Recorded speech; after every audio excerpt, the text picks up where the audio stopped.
अस्सलाम वालेकुम। यासीन आपके साथ हाजिर है मंडे मार्केट प्रीव्यू के हवाले से। कुछ देर के बाद मार्केटें खुल जाएंगी और आज है 1 जून। इस सेकंड क्वार्टर का थर्ड मंथ शुरू हो रहा है और जैसे कि आपको पता है कि जो फर्स्ट डे होता है या जो महीने का पहले दिन होते हैं या पहला हफ्ता होता है उसमें बहुत सारे डेटा और बहुत सारी रिपोर्टें जो है वो इशू होने वाली होती हैं। तो बहरहाल इस हफ्ते हमारे पास बहुत सारी रिपोर्टें रहेंगी और बहुत सारे इवेंट्स हमारे पास इस हफ्ते जो है वो सिलसिला रहेगा। लेकिन सबसे इम्पॉर्टेंट जो अभी जो मार्केट 2 से 3 घंटे के बाद खुलेगी, जैसे कि मैं हमेशा आपसे यही कहता हूं कि सैटरडे और संडे हम यही इवेंट चेक करते हैं कि पूरी दुनिया की मार्केटों में, पूरी दुनिया में ऐसे कौन से ख़ास वाक़यात हुए जिसका इफ़ेक्ट मंडे की मार्केट ओपनिंग पर हो। अच्छा, सबसे पहले तो ये कि कल मंडे है और मंडे 1 जून, उसमें जर्मनी, स्विट्ज़रलैंड और न्यूजीलैंड में हॉलीडे है, मार्केटें बंद रहेंगी। तो हम ये कह सकते हैं क्योंकि जर्मनी है, स्विट्ज़रलैंड है, ये एक बड़ी मार्केट है, बड़ा वॉल्यूम होता है मार्केट में, थोड़ा सा वॉल्यूम जो है माइट पॉसिबल इसमें थोड़ा रिलेक्टेंट हो, स्लो हो। अच्छा, इसके अलावा ये जो हफ्ता इतवार 2 दिन गुजरे हैं और बड़े ख़तरनाक जो आप कह सकते हैं कि ये 2 दिन हमारे पास गुजरे हैं। ख़ास तौर पे अमेरिका में जो मिनीसोटा में या मिनियापोलिस में जो वाक़या हुआ, जिसमें एक ब्लैक बंदे को जिसका नाम जॉर्ज फ्लॉयड था, उसको एक गोरे पुलिसमैन ने उसके गर्दन पे अपना पांव, अपनी नी रखने के बाद उसको हलाक कर दिया पुलिस कस्टडी में। तो इसके बाद जो है पिछले 1 हफ्ते से पूरे अक्रॉस अमेरिका में ब्लैक एंड वाइट जो रेसिज्म के हवाले से जो सिलसिला होता है वो बहुत भयानक हो गया है। तकरीबन 25 शहरों में कर्फ्यू लगा हुआ है अमेरिका में और हर तरफ प्रोटेस्ट हो रहा है। थानों को आग लगा दी गई, गाड़ियों को आग लगा दी गई। अमेरिका के हालात काफी नगुफ्ताबार इन 2 दिनों में रहे। अब इसका इफेक्ट, जैसे कि मैं हमेशा आपसे ये कहता हूं कि हम सऊदी अरब की तदाबुल ऑल शेयर्स को और इसराइल की जो तल अबीब मार्केट है, जो स्टॉक मार्केट है, उस वही खुली हुई होती हैं संडे के दिन और उनसे हमें थोड़ी सी इंडिकेशंस मिल जाती है कि भाई मार्केट जो मंडे को खुलेगी वो किन लेवल्स पे और किस टेरिटरी में खुलेगी, ग्रीन होगी या रेड टेरिटरी में खुलेगी। तो सऊदी अरब की मार्केट खुली तो गैप से, यानी आज के दिन जो मार्केट में ओपनिंग थी वो काफी ओपनिंग गैप है, लेकिन क्लोजिंग जो है वो डाउन साइड पे है। ग्रीन टेरिटरी में तो है लेकिन फ्राइडे या उसकी जो लास्ट वर्किंग डे था उससे मार्केट नेगेटिव है, माइनस है, डाउन है। आपको ग्राफ में या खबरों में ये नजर आ रहा होगा कि जनाब सऊदी अरब की मार्केट जो है वो ग्रीन टेरिटरी में या 2.5% प्लस बंद हुई है, लेकिन मार्केट 5% ऊपर खुलने के बाद 2.5% माइनस खुली है। तो इसको आप मुगालते में मत रहिएगा। सऊदी अरब की मार्केट नेगेटिव टेरिटरी में बंद हुई है, जाके आप ग्राफ चेक करें, इसमें आपको ये मुगालता ना हो कि जनाब सऊदी अरब की मार्केट प्लस में बंद हुई थी तो जनाब S&P, डाउ जोन्स, नैस्डैक जो है वो ऊपर की तरफ खुलेंगे। ऐसा मुमकिन नहीं है क्योंकि जो दूसरी तरफ जो दूसरी मार्केट है, जो तल अबीब की मार्केट है, इसराइल की TA35 कहलाती है, वो नेगेटिव टेरिटरी में बंद हुई है, रेड टेरिटरी में बंद हुई है। तो दोनों में फर्क है। बज़ाहिर तो हमें दिखाई दे रहा है ग्राफ पे या खबरों में कि जनाब सऊदी अरब की मार्केट प्लस में बंद हुई है, लेकिन वो प्लस नहीं है। आप प्लीज इसको जाके देख लीजिएगा। तो सऊदी अरब की मार्केट भी और तल अबीब की मार्केट दोनों रेड टेरिटरी में आप कह सकते हैं, माइनस में बंद हुई है, डाउन बंद हुई है। डाउन साइड पर जो है उसके अंदर सारी इंडिकेशंस आ रही है और उसकी वजह क्या है। हालांकि हम दूसरी तरफ ये देख रहे हैं जो फ्राइडे को मार्केट अमेरिका की बंद हुई थी वो बिल्कुल बिल्कुल टॉपेस्ट लेवल पे बंद हुई थी, बल्कि हाईएस्ट लेवल पे बंद हुई थी। तो हमें तो यहाँ पे ये सारी इंडिकेशंस मिल रही है कि जनाब सऊदी अरब की जो तदावुल ऑल शेयर्स है और जो तल अबीब की जो TA35 है वो तो सारी प्लस में जानी चाहिए थी, क्योंकि अमेरिका की मार्केट है फ्राइडे को सारी प्लस में बंद हुई थी। वीकेंड भी था और मंथ एंड भी था और लोगों में यह ख्याल था कि जनाब वीकली और मंथली क्लोजिंग बड़ी जबरदस्त आई है और ये तल अबीब की और सऊदी अरब की मार्केटें प्लस में बंद होगी, लेकिन ये दोनों मार्केटें डाउन बंद हुई है, माइनस में बंद हुई है। खतरनाक हद तक मार्केट डाउन हो सकती है। उसकी वजह क्या है कि पूरे अक्रॉस अमेरिका में आग लगी हुई है। अमेरिका के 25 से 30 शहरों में कर्फ्यू लगा हुआ है, हर तरफ आग लग रही है। पुलिस थानों में जो है उन्होंने पुलिस वालों को भी बड़ा तंग किया है, काफी हलाकतें हुई हैं। पुलिस जो थाने हैं वहां पे उनको आग लगा दी गई है, बसें, गाड़ियां, ट्रैफिक खराब है। तो यानी अमेरिका के हालात इन 2 दिनों में बहुत ज्यादा खराब रहे हैं। इन बेसिस पे हम ये कह सकते हैं कि अब से 2 से 3 घंटे के बाद जो मार्केटें खुलेंगी, स्टॉक मार्केट खासतौर पे, वो नेगेटिव टेरिटरी में खुलेंगी। इसको आप जहन में रखें। अच्छा, इसके साथ जो बैकलैश चल रहा है, ये एक नेगेटिव खबर मैंने आपको बता दी, इसको एक साइड में रखते हैं। कल मैं एक स्पेशल सैटरडे एक ट्रांसमिशन मैंने आपके साथ की थी, जिसमें मैंने 3 पॉइंट आपके साथ डिस्कस किए थे, क्योंकि ट्रंप साहब बयान तो दे देते हैं लेकिन उनके बयान की कोई वक़्त नहीं होती। इन लॉन्गर पीरियड ऑफ टाइम में उनको चैलेंज कर दिया जाएगा और वो हार जाएंगे। उन्होंने WHO को कहा कि मैं डिसोन कर दूंगा 500 बिलियन मिलियंस ऑफ डॉलर जो उनको सालाना दिए जाते हैं, उसको क्रॉस कर दिया। उन्होंने कहा हम नहीं देंगे, ये मुमकिन नहीं है। मैंने आपसे ये कहा था कि उसको कोर्ट में चैलेंज किया जाएगा।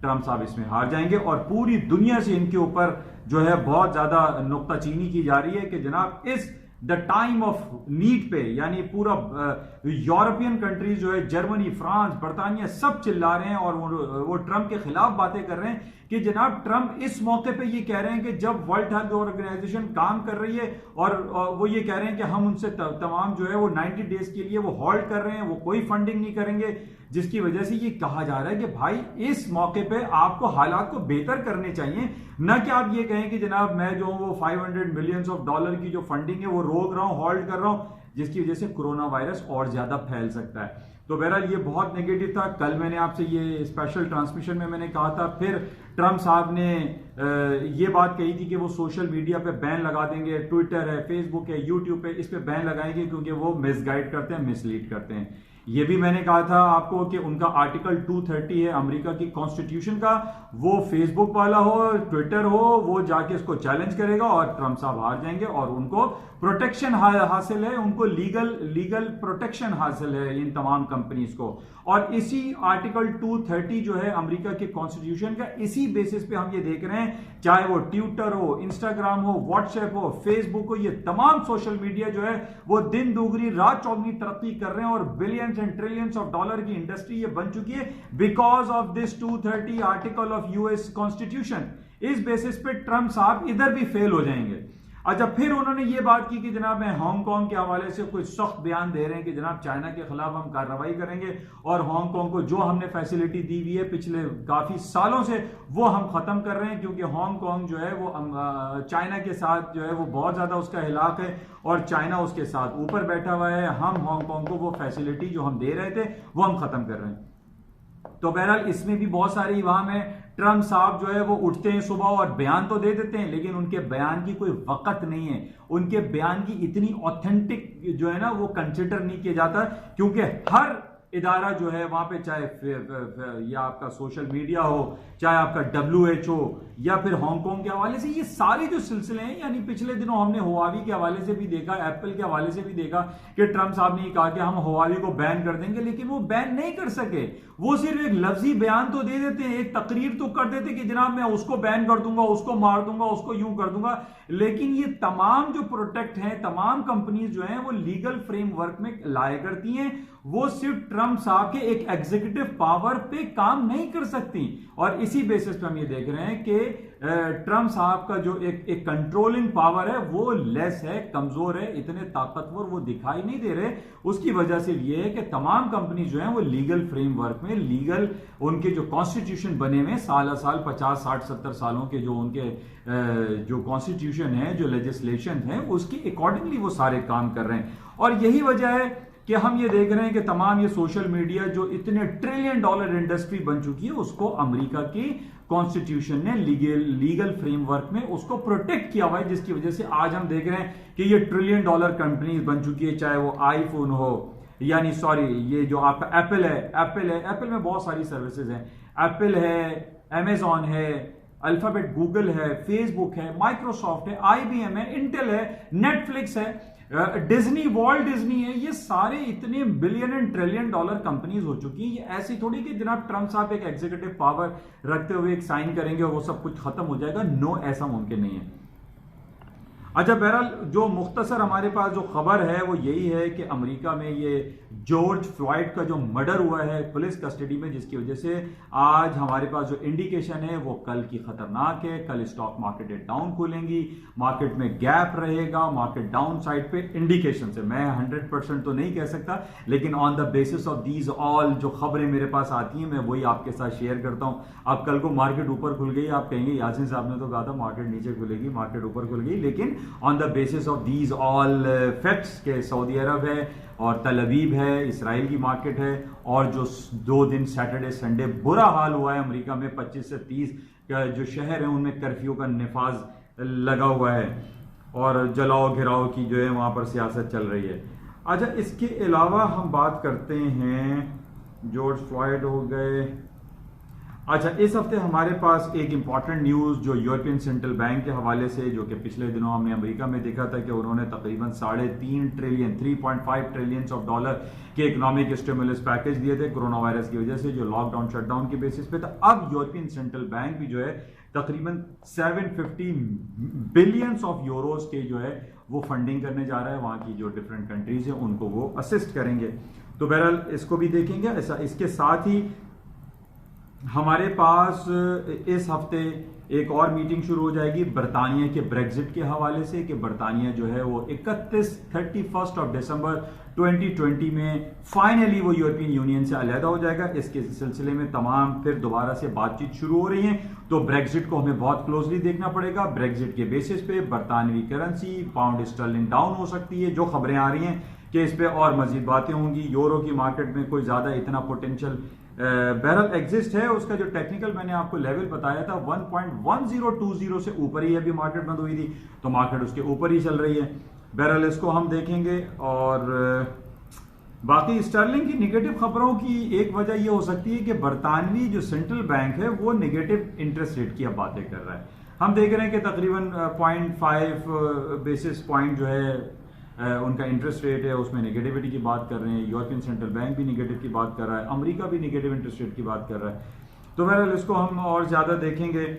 और बाकी ब्राजील में कोरोना वायरस के केसेस बहुत ज्यादा तेजी से बढ़ रहे हैं, कह रहे हैं 28,000 डेथ्स वहां पर हो चुकी हैं, बड़ी तेजी से वहां पर ये कोरोना वायरस फैल रहा है। अच्छा, इसके साथ ही जो कोलंबिया है वो कह रहे हैं कि वो रीओपनिंग की तरफ जा रहा है। यूरोप के काफी कंट्रीज जो है वो रीओपनिंग की तरफ जा रहे हैं, जिसकी वजह से तेल की कीमतें ऊपर की तरफ गई, जो कि हमने देखा था तकरीबन $38 माइनस होने के बाद आज $70 ऊपर, आप कह लीजिए 38 प्लस 38 लगा लीजिए, तो तकरीबन $70 लगभग मार्केट ऊपर आ गई है।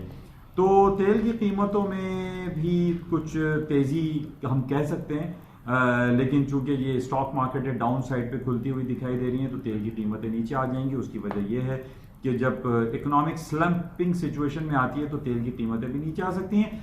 लेकिन इसका जो 41 का टेक्निकल लेवल है वो अभी टच होना बाकी है, क्योंकि तकरीबन 2 महीने पहले हमने देखा था कि फ्राइडे को मार्केट बंद हुई थी 41 पे, और उसके बाद जब मंडे को market very next working day पे खुली थी तो $34 पे खुली, तो $34 तो मार्केट तकरीबन आ गई है।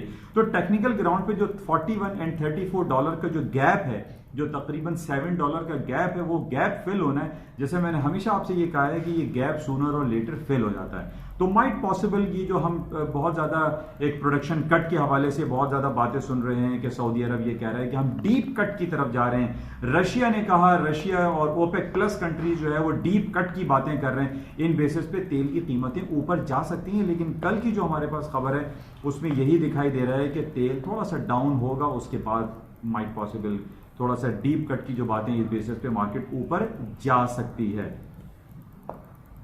ये इंपॉर्टेंट कुछ बातें थी जो आपके साथ शेयर की गई, और इन तमाम बातों में सबसे इंपॉर्टेंट जो है वो अमेरिका में जो रेसिज्म के हवाले से जो हालात खराब हुए हैं, संगीन सूरत हाल है, जिसमें न्यूयॉर्क है, लॉस एंजलिस है, बोस्टन है, मिनियापोलिस है, मिनीसोटा है, सेंट पॉल है, इन तमाम इलाकों में कर्फ्यू का निफाज है, शहर बंद पड़े हुए हैं, हालात संगीन हैं, जिन बेसिस पे स्टॉक मार्केटें डाउन खुल सकती हैं।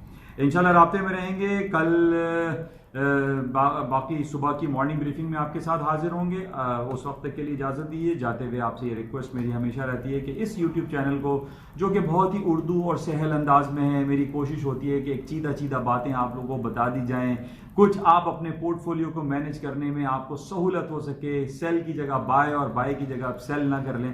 तो इसको ज़्यादा से ज़्यादा फैलाएं, शेयर करें, अपने दोस्तों और अहबाब को, अपने फैमिली फ्रेंड से कहिए कि इस यासीन साहब के यूट्यूब चैनल को वो सब्सक्राइब करें, लाइक करें, शेयर करें। स्टूडेंट्स के लिए बहुत अच्छा है, वो तमाम स्टूडेंट जो कि इकोनॉमिक्स एंड फाइनेंस की स्टडीज़ कर रहे हैं, MBA BBA कर रहे हैं, वो भी अगर ये सुनते रहेंगे, यानी उनकी फाइनेंशियल अकाउंटिंग है या इंटरनेशनल फाइनेंशियल के जो टॉपिक्स होते हैं, वो अगर इसको सुनेंगे तो उनके लिए काफ़ी बेहतर रहेगा। इंशाल्लाह राब्ते में रहेंगे। सुबह की मॉर्निंग ब्रीफिंग में दोबारा आपसे हाजिरी होगी इंशाल्लाह। Thank you.